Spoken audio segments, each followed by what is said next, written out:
Yes, Theo is going to record and pull up Dawn's PowerPoint.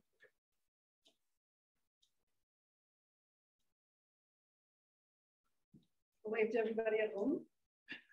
And thank you so much for this opportunity to be here today to share my story. It's one that's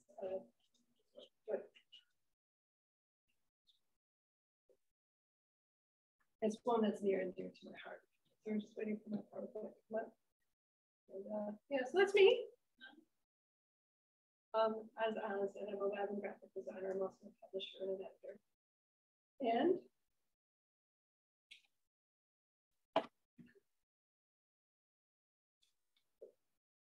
okay, it is going. Okay, sorry. Anyways, I'm also the author of Jennifer's Choice, and my talk today is titled Jennifer's Choice. Dying was the easy part. So my sister Jennifer was born in 1971 on April Fool's Day.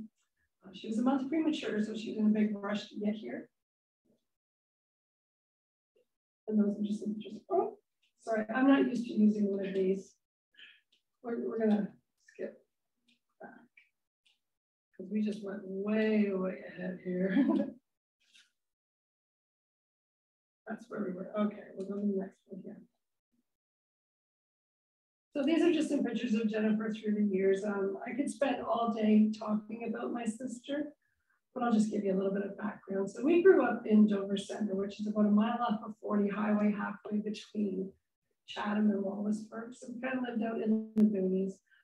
We were raised semi-feral, as many children were in the 70s. You know, we eat breakfast, run outside, play with your friends, and then come home till lunch or supper or when the streetlights came on. Jennifer was a very bright and inquisitive person, even as a child. My mother can attest to this because I don't know how many times she had to answer the question, why? Many thousands of times in her childhood. But again, she was bright, she skipped a grade. And later on in life, she decided she wanted to be a sign language interpreter. So she left our little hamlet of Dover Center to go to Windsor to study for that. It didn't work out for her because her LSAT money ran out. And so she took a security guard job, which was in the building where the customs brokers were for Ambassador Brokerage. And she actually kind of made a lateral move into customs, and she stayed there for 30 years. Always on the night shift because that was the type of person that she was.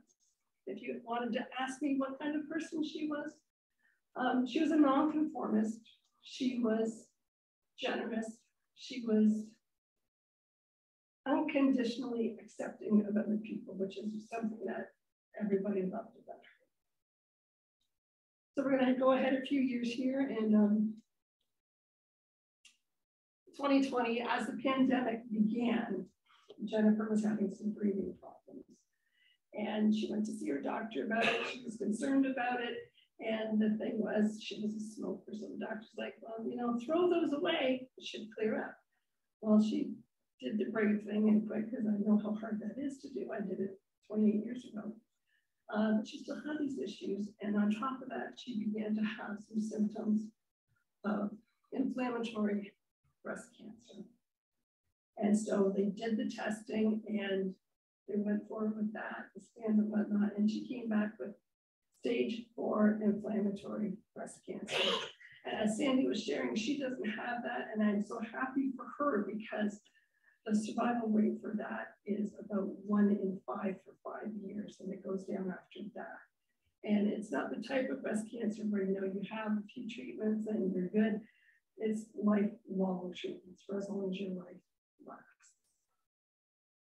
So in order to relieve her breathing problems, which were actually caused by cancerous fluid in the pleural sac around her lungs, she underwent several procedures called thoracentesis, which is where they stick a big needle between your ribs and they manually draw that fluid out. And that did give her some relief. She went on to have chemotherapy, the type that she had, they call the red devil. It's red in the IV bag, and it's so caustic that the nurses administering it to you have to use personal protection equipment. So you can just imagine what that would do inside of you. assuming that, you know, it can burn you if it touches you. So she went through 10 rounds of that, had a brief period of healing, went on to have a mastectomy, and another brief period of healing, and then went on to radiation treatment. So that was her year in 2020 from about May to December. And of course, she had to do it all alone because of the pandemic. There was no support people allowed in the hospital. You just get dropped off and you sit for hours having these treatments by yourself. But when January of 2021 came along, she had about 6 weeks of feeling good, feeling more like herself. She was happy, her hair was growing in. That was kind of a big thing for her. She lost all of her hair. Unfortunately, her breathing issues returned. And they did some more scans and they showed that fluid on her lungs again. So she had a drain permanently implanted on the right side of her, and the nurse had to come and drain that several times a week. And they were wondering why that fluid had come back, because it's usually symptomatic of the cancer being back somewhere. And they did find that cancer on her left lung. And that's when they said, well, you know, the chemo really beat that fluid back last year. Why don't we do this again? Only this time it wasn't the Red Devil. It was a very expensive oral pill that she could take at home. So they had to get permission from the government to give it to her so that the government would cover the cost of it. And unfortunately, it caused a huge drop in her quality of life because she was already struggling to breathe. And this chemo brought her hemoglobin down, so she wasn't getting her oxygenation. And she asked the doctor, can I go on a half dose of this? It's really affecting my will to live here. And the doctor said no. And then when the doctor called back a week later to say, okay, you can do that, she had already decided, I'm not doing this. I've had enough. My quality of life is compromised. I don't have that much time left. I'm not living this way. And so that was her decision. And she decided to go on palliative care only.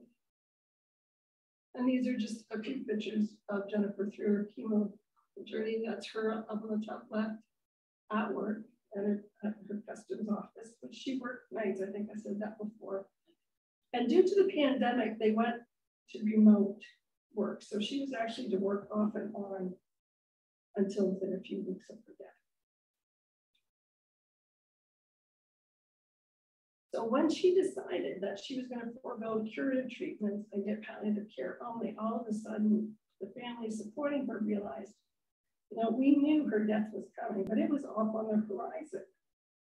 And now that horizon was a lot closer than it had been because she'd gone from having months to years to having weeks to possibly months. And at that point, many in our family started to experience anticipatory grief. And I don't know if you've ever been through that. It's just as powerful an emotion as it is grief after the fact. But then you're trying to live with that while supporting the person who's going to die. And I know it's on the screen there, but yeah, my sister went to the doctor to discuss, well, what do I do now? Work is my life. And he's like, no, you need to take time off and spend the rest of the time that you have that, you know, managing your affairs and spending with your family. And she sent me a picture of the note that she got, and it said, leave of absence, duration, rest of life.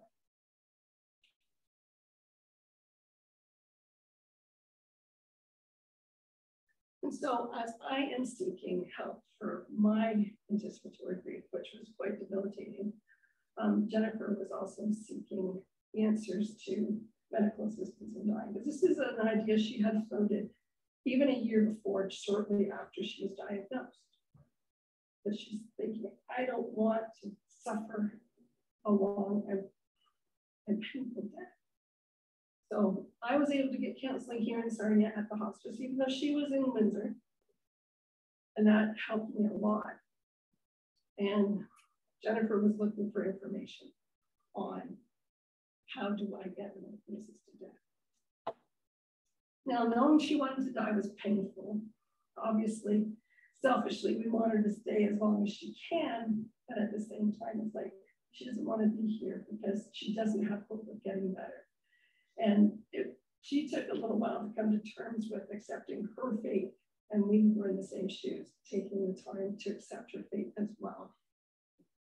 When you start talking to people about medical assistance in dying, you would think most people would be, yes, you know, if that's what your family member wants, then that's something you should support them in. But I did find opposition to the idea. In a few religious people, which was my first experience with the resistance to the idea. And I also experienced a lot of frustration because what do we do when we want to know something now? We go to Google, and if you Google medical assistance in dying and trying to find first-person accounts of how this works, they're not there, or at least they weren't a year ago. There's many web pages by the government about the law concerning medical assistance in dying. And Dying with Dignity has a couple of kind of fluffy pieces about it, but there wasn't anything to really tell us what to expect. And so I experienced a lot of frustration in that, because I wanted to know how this is going to go down. What are we going to expect? Now, obviously, watching Jennifer's decline wasn't easy because shortly after she went on palliative care, she did begin to actively decline. Her body was actively declining. And so she was given morphine to reduce her air hunger. And she really couldn't eat very much. She was living on soup, cup of soup, to be exact, and boost meal replacements. And she stubbornly wanted to keep some modicum of normalcy in her life. That was kind of her, you know, cancer, we're not taking all that away from me, kind of thing. So she was up every morning, showered, dressed, and on her spot on the couch before the nurses came every day. And this is during the pandemic, where, you know, I'm working from home in my pajamas, but she made a point. She was fully dressed on the couch every day. She refused to have a hospital bed come in because she didn't want to have to look at it. So my mom, who was staying with her at the time, would often find her cross-legged in bed asleep with her head bowed down because she couldn't breathe laying down. And finally, she was able to connect with the medical assistance and dying provider. And just so you know, at the time, there was only one nurse practitioner who was implementing this procedure for people from Sarnia to Chatham to one. Now, if you look at the statistics for Ontario, there's actually 700 medical practitioners who say that we're doing it, but there's only one in this, like in the bottom part of Southwestern Ontario. So I was able to set in on that telephone conversation when she came to visit Jennifer that day, and it was October 21st. Go back up a couple. Do I have to back up a couple? Did I go too far? I'm sorry.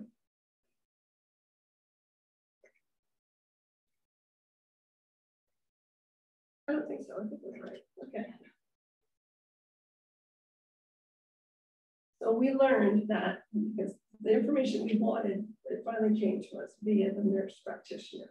In the US, where medical assistance in dying is allowed, that person is prescribed a cocktail of drugs that they personally have to ingest themselves. No one can help them. And that does disqualify some people who get too sick or too weak to be able to take the drugs themselves. But here in Canada, you can have what is really a form of euthanasia, where they will install an IV port and they will give you the drugs that will take your life that way. And the other thing there is that you have to have two doctors to sign off on that and say, yes, she's a candidate for this procedure because she has this terminal illness and her death is foreseeable. Although Jennifer was under the care of 4 different doctors, only one would consent to do the paperwork for that. And the nurse practitioner had to bring in a separate hospice doctor to do an assessment for her in order to be able to be allowed to die on her own terms.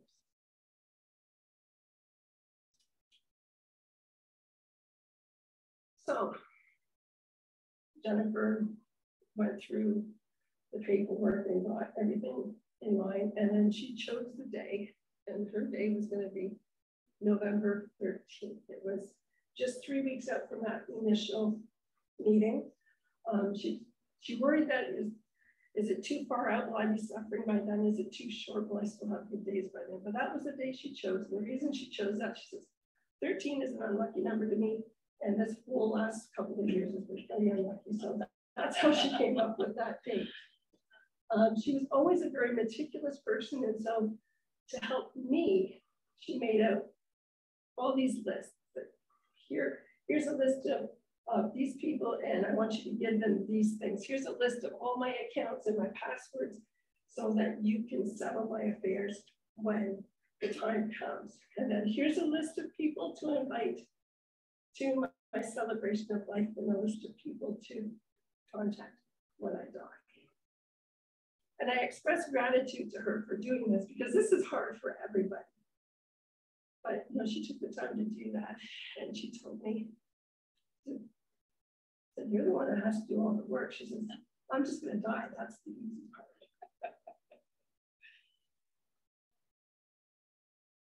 So this picture was taken 2 days before Jennifer passed away, and that's her friend Tatiana Robinson. Tatiana lived down the road from us when we were growing up, and she had moved to BC years ago, and she flew all the way back to Ontario to visit Jennifer one last time. Because Jennifer knew the day she was going to die, she was able to broadcast that on Facebook. And I have to tell you, she was very open about her cancer journey and very open about her wish to have medical assistance in dying. So it was not a surprise to anybody. And because she was very open, people were able to, you know, share their memories with her, to say their goodbyes to her, both on social media and in person. So that's the one thing medical assistance in dying gave her. It gave her the opportunity not only to choose the day she would die, but because she knew, you know, it gave us the opportunity to say our goodbyes and to spend time with her. And I appreciated that so much. Unfortunately, 2 days prior to this, I had been there to visit her, and she was really, really struggling. And she said, I wish it was today. I wish it was today. And I said, you know, you can have it today. All she had to do was call. You can make an appointment, but you can call and say, it's tough, come sooner. And they will do that for you. But she said, no, everybody's coming on Saturday, and we'll tough it out. And that's what she did. So on the morning of November 13th, Jennifer made one last post on Facebook to say goodbye. Actually, she used a quote from the Hitchhiker's Guide to the Galaxy. It's so long and thanks for all the fish. I've never read the book, but I'm going to, because it was one that meant something to her. So she thanked everyone for their love and support. And later that morning, the nurse practitioner came along with the community nurse. The community nurse installed an IV port on Jennifer's hand. And when Jennifer was asked, actually the nurse practitioner said to her, I legally have to tell you that you have the option to defer this or not do this today. And she just cut her off and said, nope, let's do this. So she was more than ready to have this happen. So the procedure only took about 6 or 7 minutes. There's 6 files that were administered to her. She fell asleep within 90 seconds. And at 11:33, the nurse practitioner pronounced her dead. There's myself, my other sister, our mom held her in her arms, and her best friend was there as well. So she had a peaceful death because the last thing she wanted to do was go to hospice and die an agonizing and painful death. And medical assistance in dying gave her the opportunity to choose when she could pass away and on her own terms. No, that was a little heavy. So here's some obituary highlights because Jennifer and I kind of co-wrote it together.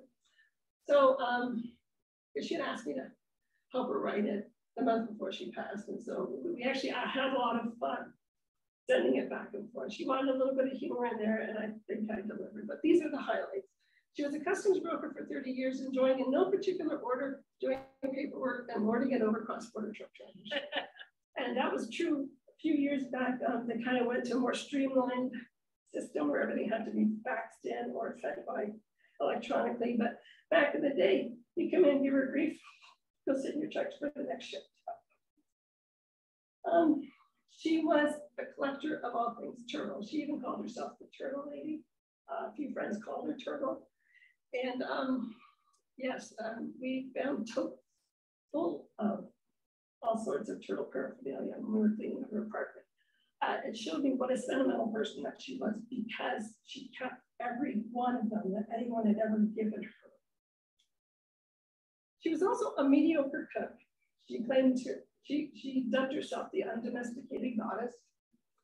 And she normally dressed in graphic t-shirts with witty or sarcastic sayings on them.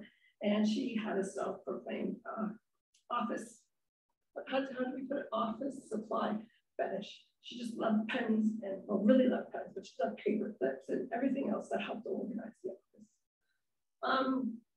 She did express at one point that a Viking funeral pyre was her preferred way to go, but she had to settle for a boring cremation. And she alluded to her use of medical assistance in dying. She did that on her own terms as a last, well, nephew. And we laid Jennifer to rest just last weekend in the family plot at Bethel Cemetery in Chatham, Kent, under a 150-year-old oak tree next to the cemetery. So just want to go over some facts about medical assistance in dying. As Alan said earlier, it's been legal since 2016. It can be implemented as medication that you can have at home to take whenever you want, or you can make an appointment to have a medical provider come and administer the intravenous drugs that will bring about your death. It gives back a modicum of control to people who have a terminal illness where they feel they otherwise have no control. And it's on the rise. 17% more people died via MAID in 2020 over 2019. And my funeral director friend sent me the stats that came out for last year. So there were 7,565 medically assisted deaths in Canada, across Canada in 2020. In 2021, there was 10,349 in Ontario alone. And as I said, it requires you to have 2 doctors to sign off so that you can have the procedure, but there's still resistance in the medical community. So doctors go with their conscience on that, whether it's because of the Hippocratic Oath or it's because of their own spiritual beliefs. They don't want their names associated with this. And then there are the odd people in certain religious groups that are being very unspoken about this, against it, unfortunately. And there are certain places, even public places, that aren't allowing these medical providers to come in to do the procedures. So this was in an article, I think just last month, maybe it was late April. Sometimes the patients are forced to incur these huge transfer costs to be taken out of the nursing home, out of a hospice, out of a hospital, to go somewhere else to get the procedure, which I think is, the cost is burdensome and it's totally unnecessary. This is the last day of their life and they have to spend it doing this, which in my opinion is unnecessary. As I said, Googling Made last summer generated all those web pages about the law, but not about experiences. So it was really hard to find the information I wanted to know about what was going to happen. And I also explained there was the one nurse practitioner doing it. I'm sorry, in Chatham, Windsor, just one. She's very, very busy. And since my book was released, I have spoken to others who were struggling to find resources or to contact persons who could help them arrange medical assistance in dying for their own family members. So my book came out of my grief journal. 4 days after Jennifer passed, I sat down to write, and as I was writing all the things that happened that weekend, I realized this was the story I was looking for when I found out my sister wanted to have a medically assisted death. And so that is why I decided to write the book, so that at least there was something out there that could possibly be a resource and give people answers. Because this is still new, it's only been happening for a few years, and that information just isn't easy to find. And I hope, in a way, it will help create more awareness, but also help to break the stigma around it, so that people and families who are supporting the people who are terminally ill, who want this, can find the help that they want, the answers that they want in a timely way, and without having this resistance to overcome, so that they can have the death that they choose. So may it allow my sister not only to end her suffering, but also spare her the indignity of a potentially agonizing death in hospice. My sister was a very independent person, and the thought of being in a hospital bed, having to be fed, being incontinent, that did not sit well with her. She wanted to spare herself that indignity. And in fact, if she had not had the procedure when she did, she was at the point of needing to go into actual hospital. She's under hospice care at home. And I think I've covered most of that already. So anyway, I started www.jenniferellis.org last fall before Jennifer passed, and it tells about her story. There's many tributes there that her friends and family have given her, and I've updated it with